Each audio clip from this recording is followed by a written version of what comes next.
Everyone knows the story of the Titanic, how the largest moving object ever fashioned by the hand of man hit an iceberg on its maiden voyage and sank in the middle of the North Atlantic. 1,500 lives were lost. The tragedy has been well documented in books and on film. No matter how often the story is told, it never fails to capture our imagination. Yet, it is a story that has left many questions unanswered. Now, for the first time, we take a fresh look at some of the mysteries surrounding the Titanic and reveal evidence that leads to a compelling and shocking hypothesis: that the ship that plummeted 2 miles to the bottom of the sea was not the Titanic, but its sister ship, the Olympic.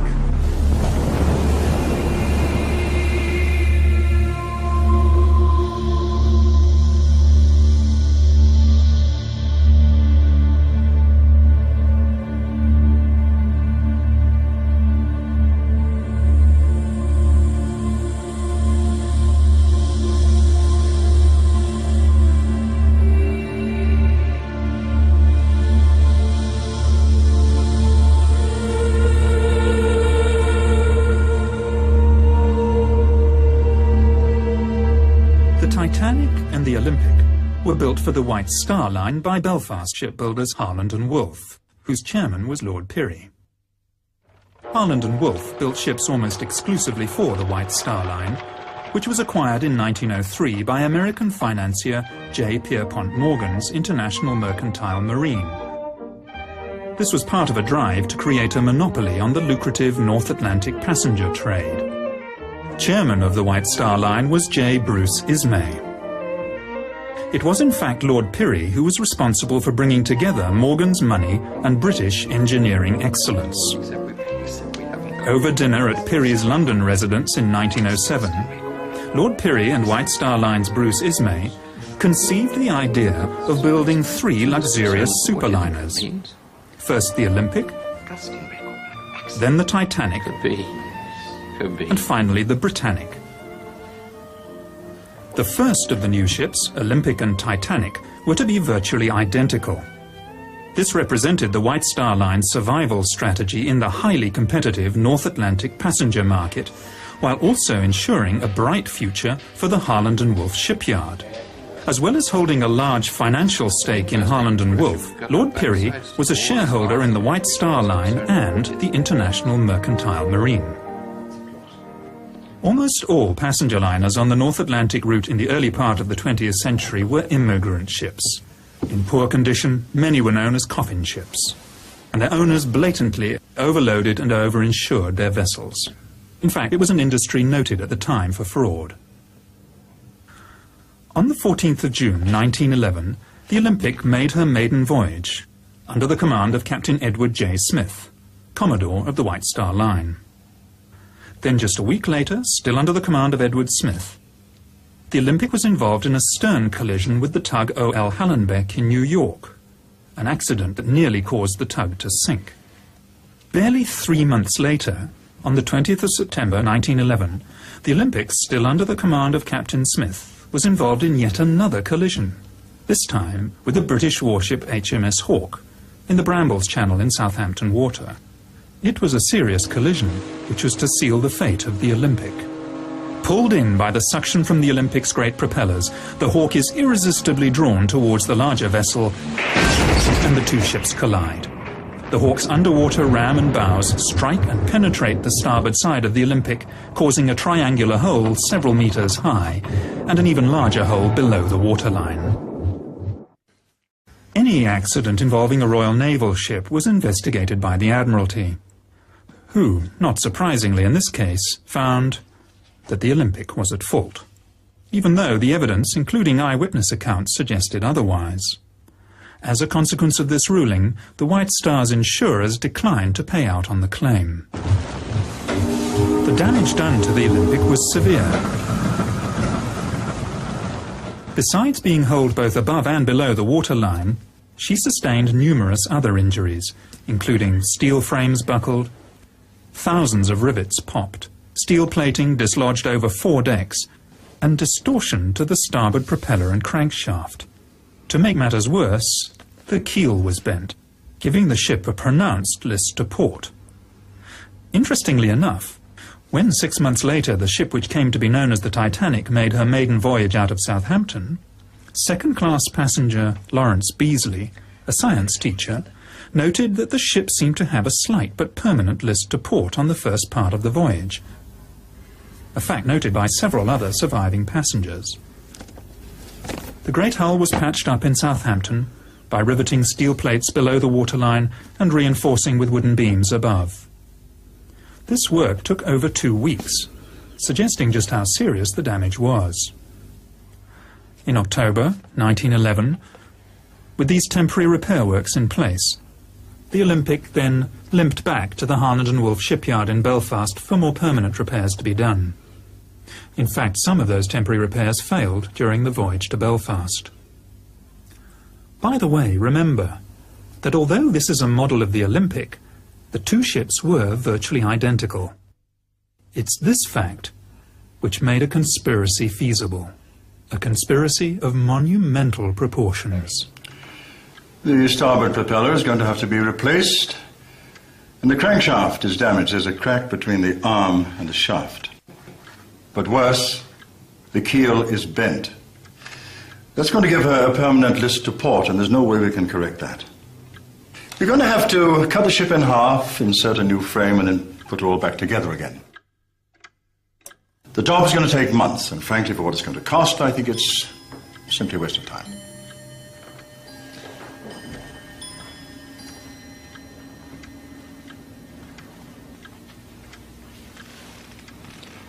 Can you not just patch her up until Titanic is ready? Well, we could put in a bulkhead to strengthen her. But to be honest, sir, she will never pass another Board of Trade inspection. In Belfast, the Titanic was nearing completion, but all work on her stopped so that every effort could be put into the repair of the Olympic. This work took 7 weeks instead of the 2 weeks originally planned, and involved replacing steel plates along fully 1/3 of the starboard side of the ship. Another indication that the damage was far worse than was originally thought. Now look at this. This is a film of the Olympic backing out of the dock in New York. You can see where she's been patched up on her starboard side. It's a huge area. And that's just the damage above the waterline.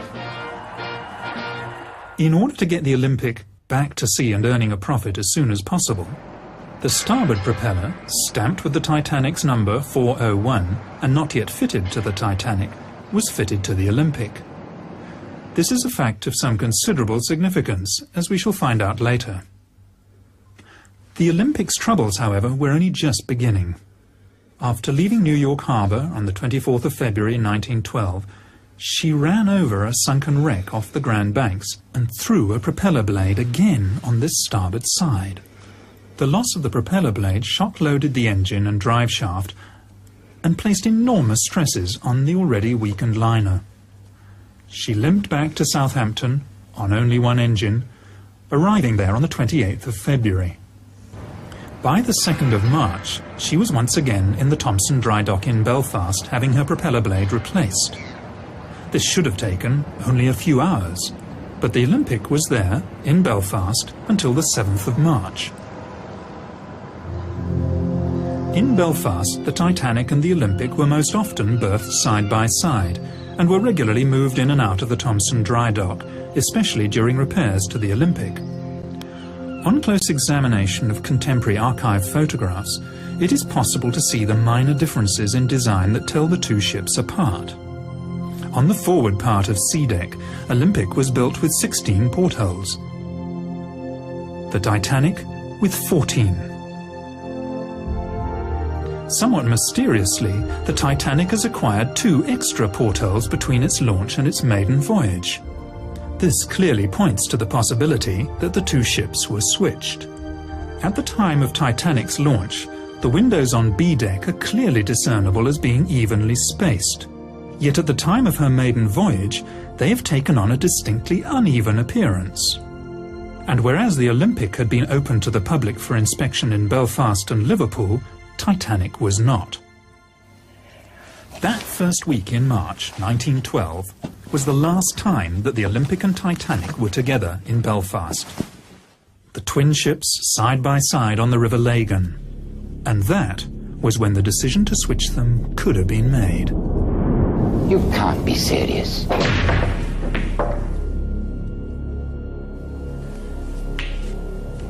Olympic and Titanic are exactly the same.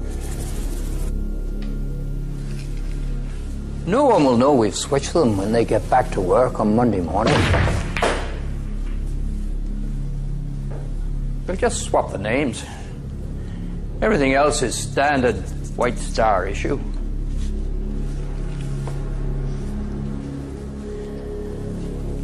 I have some boys at the yard who'll do the job for a couple of £100 each and say nothing.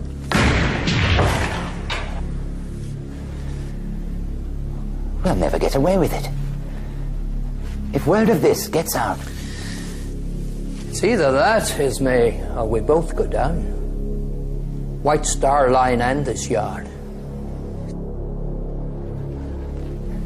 There's got to be another way. There isn't. We have no choice. Right. That's it then.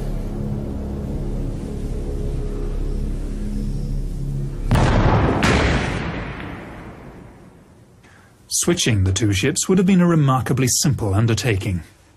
There were no members of the press poking around or roving TV crews looking for a story. Even photography was in its infancy at the time. And generally, people believed what they were told to be the truth. All crockery, linen and so on was White Star standard issue, interchangeable from ship to ship. Letterheads and menus, etc., were styled to the particular ship, but could easily have been changed. Only the names on the bows and sterns of the ships, the nameplates on the lifeboats and 48 lifebelts would have to be swapped. This could easily have been achieved using a very small crew, literally over a weekend. And it's highly unlikely that anyone would have noticed a switch when they returned to work on Monday morning. White Star often used photographs, both exterior and interior, of the Olympic as the Titanic, in their advertisements and press releases. Both ships had tiled and linoleum flooring. Yet, just days before Titanic's maiden voyage, Ismay, chairman of the White Star Line, ordered her floors to be carpeted. Was this to cover Olympic's worn linoleum floors? The Harland and Wolff Yard was a vast labyrinth of buildings and workshops, as well as machinery and ships in various stages of completion. Any unusual activity would hardly be noticed. The social order of the day was such that the majority of the workers would never have thought to question their betters. They lived in a time when the majority of the population were told what to think, where to go, what to do and when to do it. It was also a lot easier in the early years of the century to bribe or even bully men into towing the company line, as we shall see when the surviving crew members return to Britain. There was no social security safety net for the unemployed, and companies had the power to dismiss whole families of workers if one of them did not do as he was told. There's a wee scam going on here, and the bosses are in on it. They switched those ships 2 weeks ago, and I know it.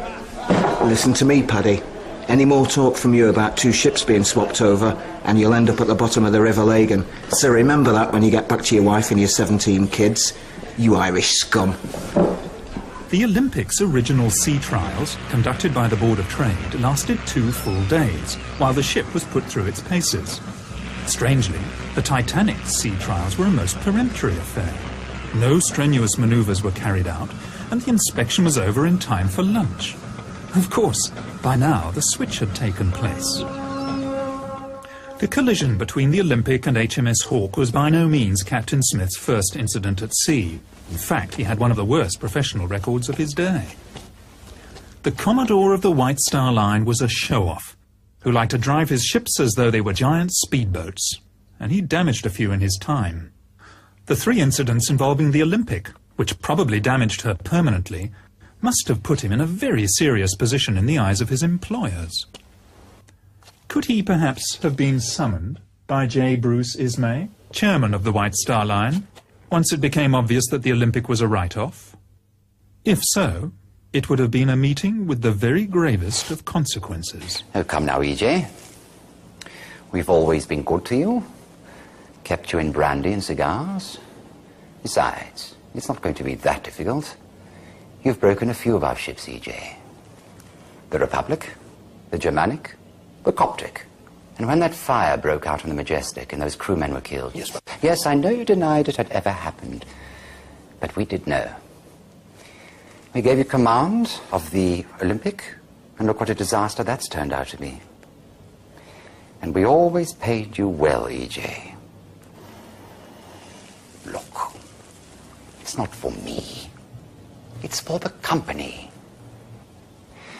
We are in a desperate situation financially, especially after what happened to the Olympic. So, I'm sorry to have to put it to you like this, but you do owe us. We've arranged for a small steamer from the Leyland line to be in a position to take the passengers off. I have a good man lined up for the job. Lord. Captain Stanley Lord.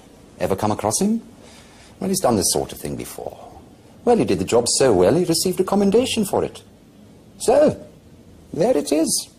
He'll be there to lend a hand. And I'll be there, of course. Along for the ride. All right, then I want to choose my own officers. Yes. Of course, E.J. Men you can trust, eh? At the time of Titanic's maiden voyage, Britain was in the grip of a coal strike. Fuel was in short supply, and ships and men were laid up in Southampton. And yet, White Star Line had difficulty finding firemen and greasers to work below decks on the Titanic. After steaming from Belfast to Southampton, all but 2 of the firemen aboard the ill-fated liner refused to sign up again in Southampton for the voyage across the Atlantic, preferring to wait for employment on another ship.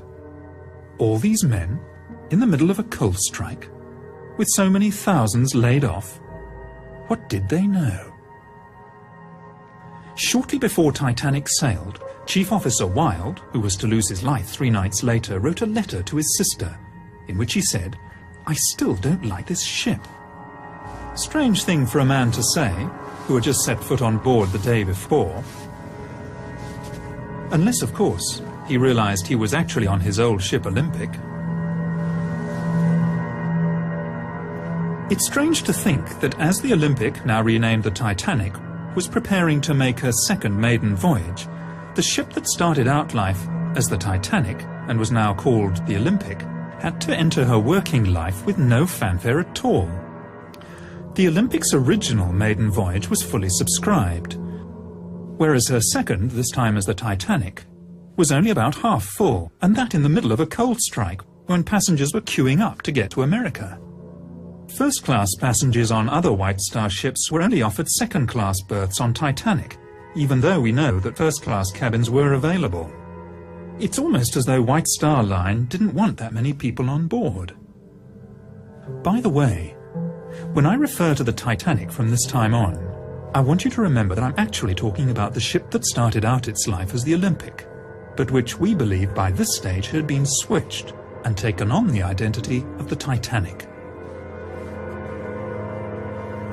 The coal strike is important for another, possibly more sinister reason. Most other ships were desperate for coal, and passengers and cargo destined for the New World were stuck in Europe. Yet, the Leyland liner Californian, under the command of Captain Stanley Lord, left the port of London on the 5th of April, 1912, just 5 days before Titanic's departure from Southampton, not only fully coaled, but apart from her own crew, empty of passengers. With more than enough coal to get her to the United States, she headed off into the middle of the Atlantic at full speed, empty, apart from a cargo of woolen sweaters.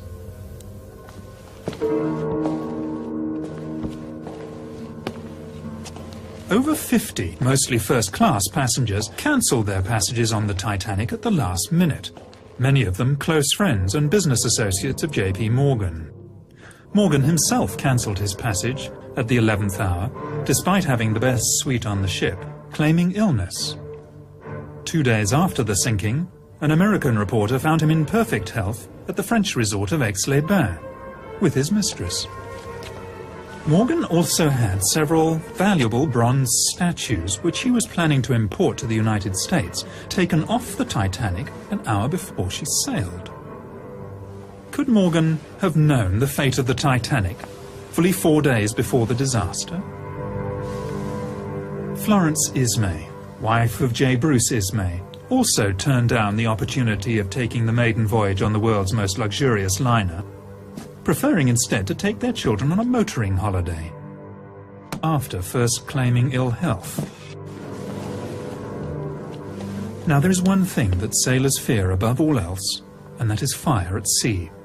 And yet when Titanic cast off from Southampton, there was a fire smouldering in number 10 coal bunker. Instead of putting out the fire, the bunker was actually topped up with 400 tons of coal.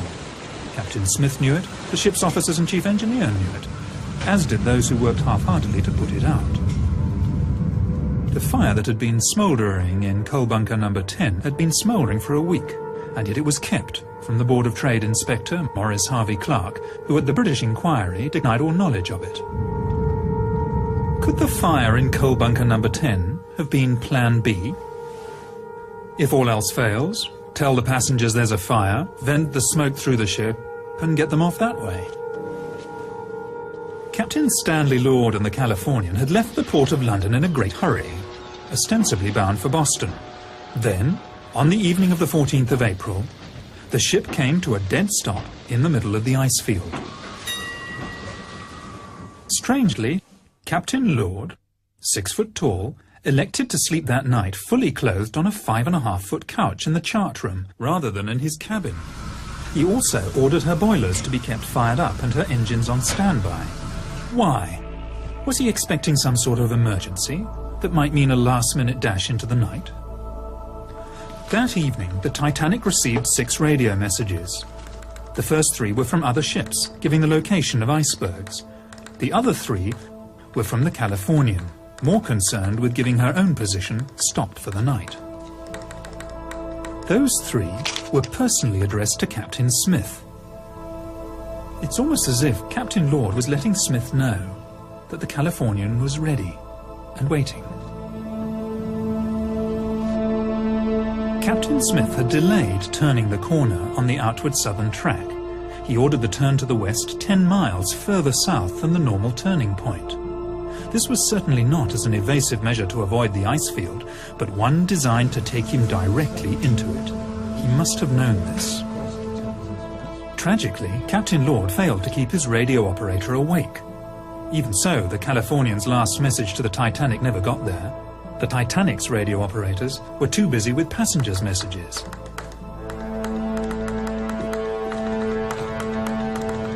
It was standard practice of the day for captains to run their ships at full speed through the ice field. Any object large enough to damage an iron steamship would be seen in plenty of time to avoid it. Other ships in the vicinity cruised on at full speed on that night, so in that respect Captain Smith was by no means unique. So why, then, was the Californian stopped? Had she reached her destination, and was she now waiting? Sometime before 11 p.m, lookouts Fred Fleet and Reginald Lee came on watch and climbed to the crow's nest. Captain Smith retired for the night, but coincidentally, like Stanley Lord, he also chose to rest fully clothed, not in his own cabin, but in the chart room behind the bridge, almost as if he expected to be called back to the bridge at any moment. It was very cold outside, and few, if any, passengers would have been on deck.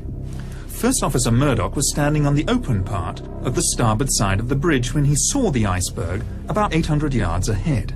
He ordered the ship turned to port, and inexplicably, engines full astern. By reversing the engines, Murdoch was actually increasing the risk of collision, something he must have known. Maybe Murdoch, hand-picked by Captain Smith, was deciding to give the iceberg a nudge anyway. Given that the turning circle of the Titanic was 1,280 yards and the stopping distance 850 yards, Titanic should have been able to avoid the iceberg with the greatest of ease, even allowing for a slight delay while orders were given and the wheel turned the ship to port. So why didn't it?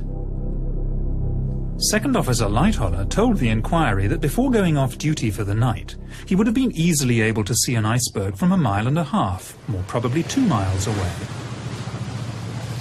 He also said that the iceberg would have been just as visible from the bridge as from the crow's nest. Plenty of time to turn and avoid it then. In an emergency such as this, it was never a good idea to turn your broadside to danger. Even if Titanic had rammed the iceberg head-on, it would have stayed afloat. Although up to 250 crewmen would have been killed while they slept in their bunks in the bow. Apart from those on the bridge, and of course those in the forward boiler rooms, the glancing blow with the iceberg would have passed virtually unnoticed. The vibration felt by some of the passengers was almost certainly that caused by the reversing of the engines, and by the time anyone noticed what had happened, the iceberg had slipped away into the night. Captain Smith was on the bridge in a matter of seconds, but instead of a general call to stations, his officers acted as though there were no emergency at all. Second Officer Lightoller, awakened by the sound of steam letting off, claims to have stayed in his cabin until another officer came to get him. His evidence later, to the effect that he had stayed there because he was off duty and thought he should stay where he would expect to be found, simply does not ring true. The bridge was only a few seconds' walk from his cabin in the officers' quarters, and he should have gone straight there at the first hint of trouble. So why didn't he? A few passengers came out of their cabins to see why the engines had stopped, but for the first 40 minutes after the collision there was really no sense of danger at all. One can understand this frame of mind on the part of the passengers, even on the part of the crew. Except for those who were dousing the fires in boiler rooms 5 and 6. After all, they thought they were on an unsinkable ship. But for the captain and the officers, who were in full possession of the facts, there is really no excuse. They dithered because they expected to be rescued. It was 35 minutes before the first distress signal was sent. 35 minutes before the first radio emergency, CQD, was sent. 45 minutes before starting the pumps. 45 minutes before starting to prepare the lifeboats. And a full hour and 25 minutes before the first one was launched. Only 6 crew members were on watch at the time Titanic struck the iceberg. First Officer Murdoch and Sixth Officer Moody were later drowned. Of the surviving crew members, Quartermaster Alfred Oliver was aft of the bridge at the time and saw nothing. Helmsman Robert Hitchins was hastily transferred to a job as harbour master in Cape Town, which leaves lookouts Frederick, Fleet and Reginald Lee. At the British inquiry, as a witness, Frederick Fleet was clearly defensive, edgy, obviously didn't trust his questioners, and at times was downright surly. But then he was under the watchful gaze of J. Bruce Ismay, the chairman of the White Star Line, and the lawyers. I'm no judge of distances or spaces. Was it a mile away, or how far away was it? I cannot say. Can you not give any estimate? No, sir. Was it half a mile? I cannot say. It is impossible to tell. Was it as far away as the boat's length? I could not say. Can you not say anything about it? No, sir. You really do not understand. That gentleman is not trying to get round you at all. Well, some of them are, though. Is there any more I'd like to have a go at me? When Titanic came to a rest, Captain Smith asked the fourth officer, Joseph Groves Boxall, to work out a position. It is clear from the records that Titanic's navigator worked out a position that was 12 miles away from where they actually were. This was to prove a fatal mistake. We know he was 12 miles out in his calculations because of the actual location of the wreck. The position that Boxall gave would have put the Titanic within sight of the Californian. Was that where he thought he should have been? For some reason, Captain Smith ordered the Titanic to move half-speed ahead for another 5 minutes before stopping the engines again for the last time. Maybe he was heading towards the ship whose lights could just be made out on the horizon, expecting it to be the Californian. Several survivors mentioned the sighting of a ship about 5 or 6 miles from the Titanic. The Titanic could easily have steamed there, yet Smith was content to assume the ship would sail over to him, because he believed it was the Californian. At this point, let's examine what's happened so far. A stricken ocean liner is dead in the water. A rescue ship, the Californian, is standing by. Messages have been sent to Captain Smith from the Californian, stating exactly where she is waiting. Captain Smith can see a stationary ship on the horizon, and having received inaccurate information from 4th Officer Boxall as to his position, he assumes it's the Californian and everything's going according to plan. At about midnight, the Titanic started sending up her distress rockets, red, white and blue. Rockets could also be seen from the bridge of the Californian, and this was duly reported to Captain Lord. Captain Lord asked what colour the rockets were. In fact, over the next 2 hours, Lord repeatedly asked his officers about the colour of the rockets. Was he expecting to see red or blue signals? Very likely. But whether he was or not, the answer from the bridge was always the same. Only white rockets could be seen. He therefore, rightly, assumed that the rockets were not coming from the Titanic. Survivors reported that the rockets launched from the bridge of the Titanic soared up several hundred feet into the night sky, bursting with an ear-splitting report. The rockets from the ship that was visible from the Californian only went as high as the top of her mast, and even at 4 to 5 miles distant, the officers would have quite reasonably expected to hear a report. But they heard nothing. It seems most likely that the ship seen from the Californian was a wooden sailing bark called the Samson, conducting illegal seal fishing activities on the ice floes at the time. The white rockets she was firing, to mast height only, were intended to recall her small rowing boats. A few months after the disaster, the captain of the Samson said that he had also seen a large liner firing rockets and that he had not gone to investigate because of his own illegal activities.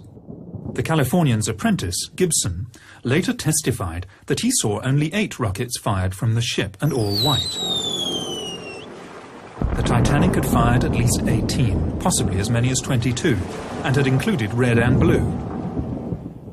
Titanic survivor Miss Edith Russell said the officers told them all, "Don't worry, the Californian will pick everybody up if you don't come back for breakfast."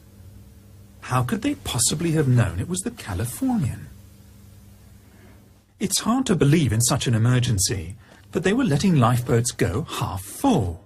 They knew the ship was sinking, nobody could be that stupid. But they expected the ship on the horizon to come steaming over. But it was the wrong ship. The Californian was 19 miles away, where Captain Stanley Lord waited for coloured rockets. At around 1 a.m., it must finally have dawned on Captain Smith that the rescue upon which the survival of so many depended was not going to materialize. Now boats are being let go full, and passengers are beginning to panic. As the senior surviving officer, much credence and publicity was given to the evidence of Second Officer Lightholler. I did not leave the Titanic, sir. The Titanic left me.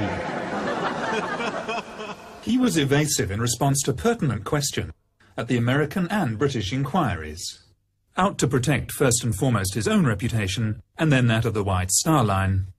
At the British inquiry, he claimed, "The Titanic began her turn to port before the lookout drank down from the crow's nest." How would he have known this? He said he was in his cabin at the time. Lightholler also said at the American inquiry, "There was no mist 10 minutes before the ship struck a berg," flatly contradicting the evidence of the 2 lookouts. And how would he have known this if he was in his cabin? He also lied about the number of ice warnings received on the bridge, as if to suggest that the iceberg came as a surprise. "I do not remember any ice warnings being posted on the bridge." Lightholler, along with second radio operator Harold Bride and ship's baker Charles Joffin, all claimed that after getting off the Titanic, they stayed in the water for up to an hour.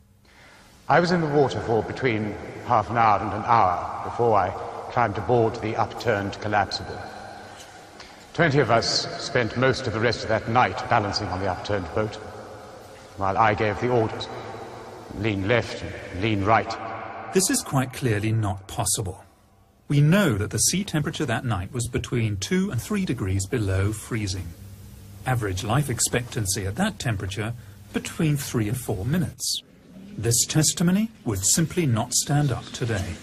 It is quite clearly fabrication.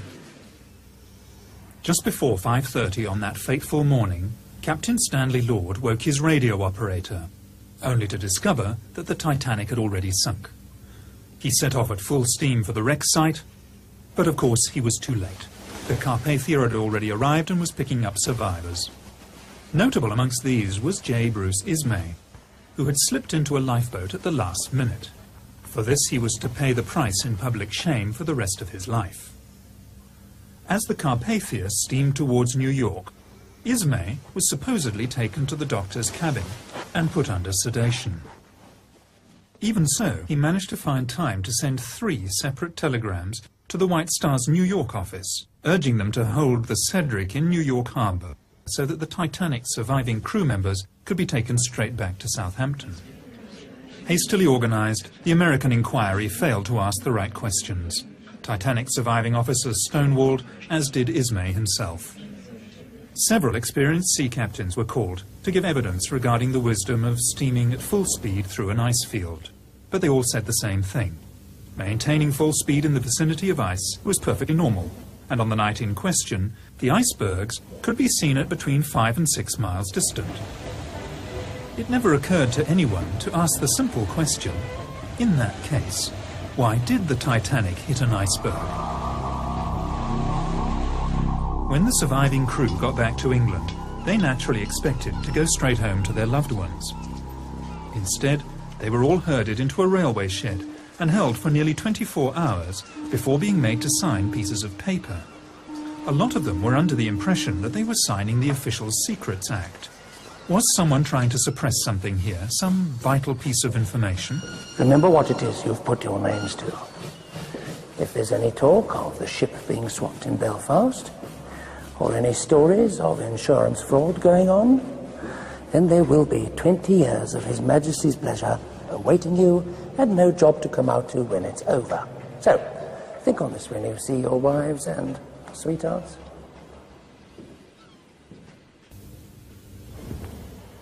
Ismay, Lightoller and the other surviving officers all came back to England on the steamship Adriatic. There can be little doubt as to the main subject of conversation on their voyage. They were all to be star witnesses in the forthcoming British inquiry.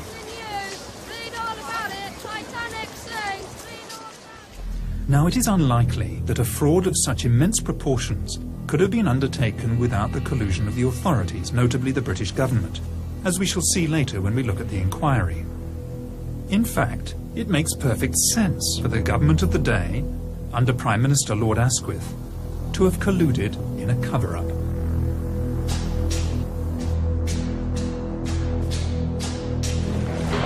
You'll never believe what they've just done.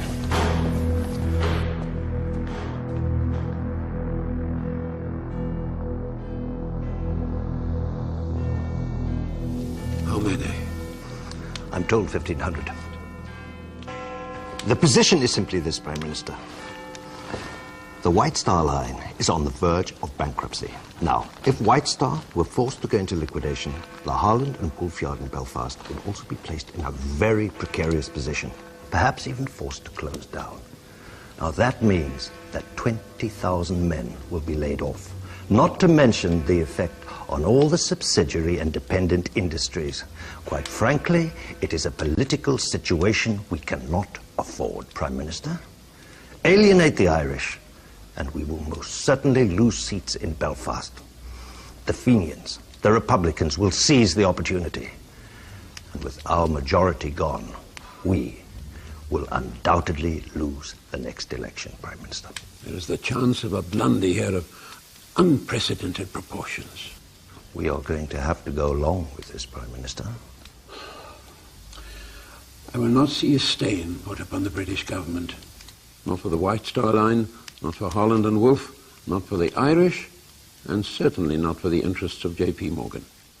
I would also remind you, Prime Minister, that as part of the arrangement for an American company to acquire the White Star Line, J.P. Morgan agreed that this government could requisition his ships as Royal Naval Reserves should the need arise. I would also remind you, Prime Minister, that the situation in Europe is becoming ever more doubtful. If the White Star Line were to go into liquidation, the major creditor would be J.P. Morgan himself. Now, as both owner and banker, he would certainly exercise his rights to seize his assets. And we would lose all those ships, Prime Minister. It's a sad day for England, when the policies of a British government are dictated by greedy and ruthless businessmen. And if it ever became public... Doubtless you have someone in mind to run the show? Yes. I thought we could bring Mersey out of retirement. He's reliable, he knows how the system works, he's discreet, and he will do what needs to be done.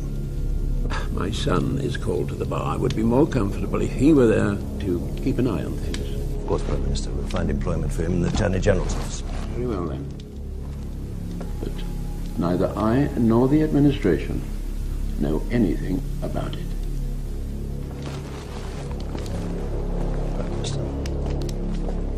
So, the Board of Trade inquiry was to be conducted by Lord Mersey, President of the Board of Trade and no stranger to the art of cover-up.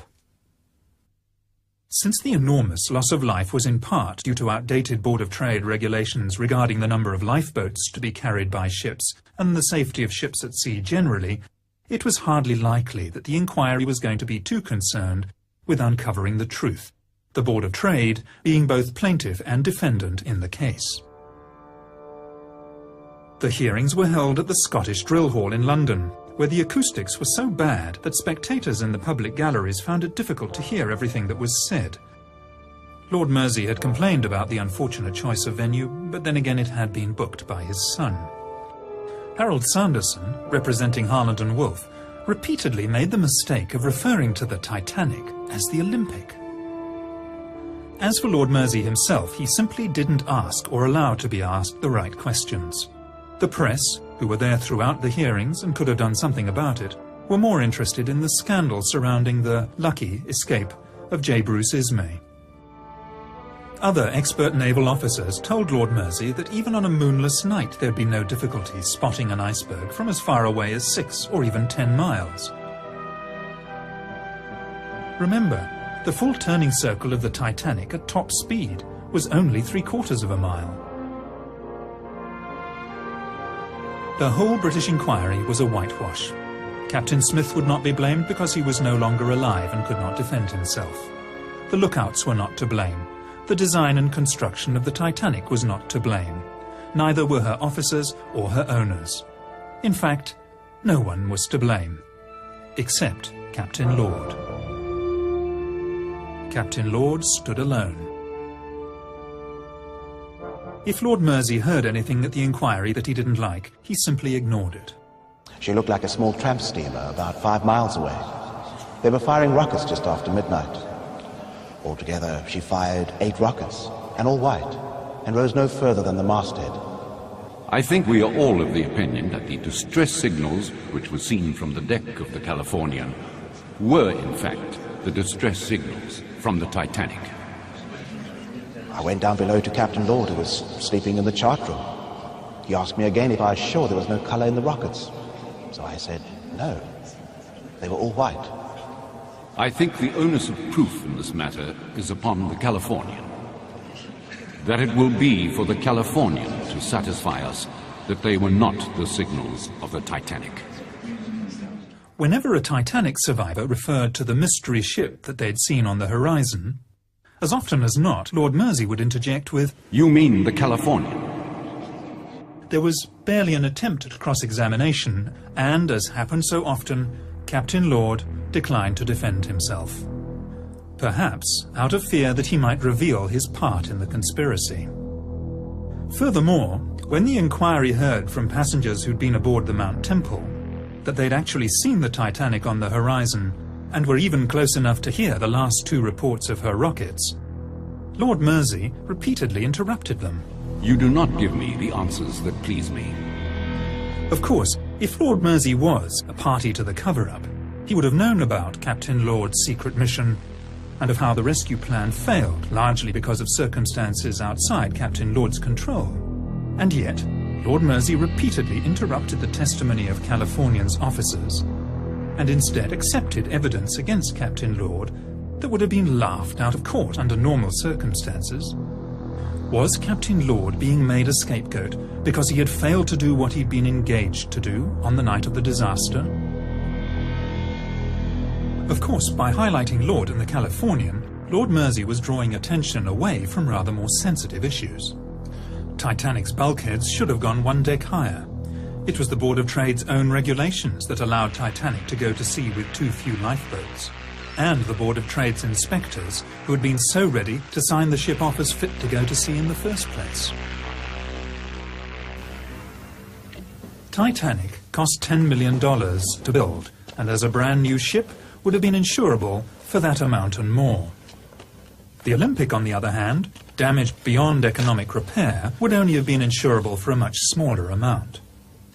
A motive for switching the ships is clear. Normally, White Star Line, when they insured their ships, took on part of the risk themselves, and it was at first thought that Lloyd's of London would only be liable for $7.5 million. Not so. For just 1 week before the maiden voyage of the Titanic, which we now know was in fact the Olympic, White Star Line upped their insurance on the vessel dramatically. And, incredibly, just 5 days after the sinking, Lloyd's paid out $12.5 million.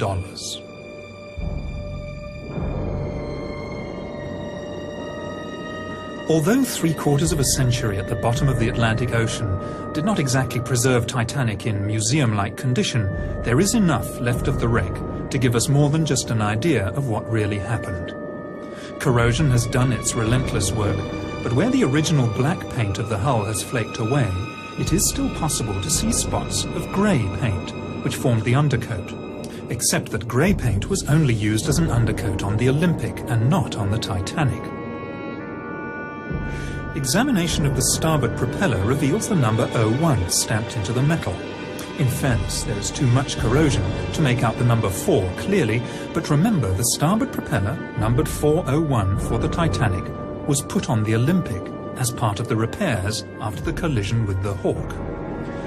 Remote cameras under the control of the discoverer of the Titanic wreck, Dr. Robert Ballard, have examined the stern section of the ship.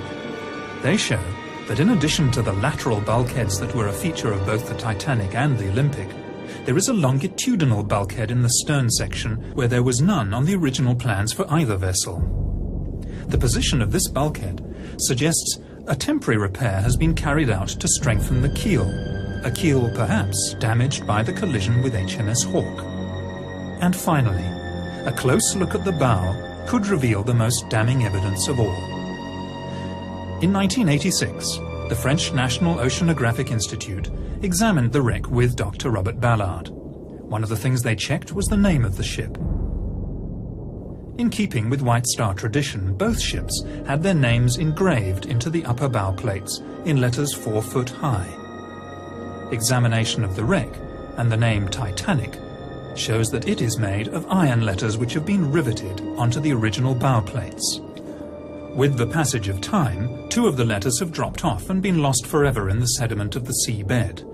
At the place where they once were, engraved into the hull, are the letters M and P.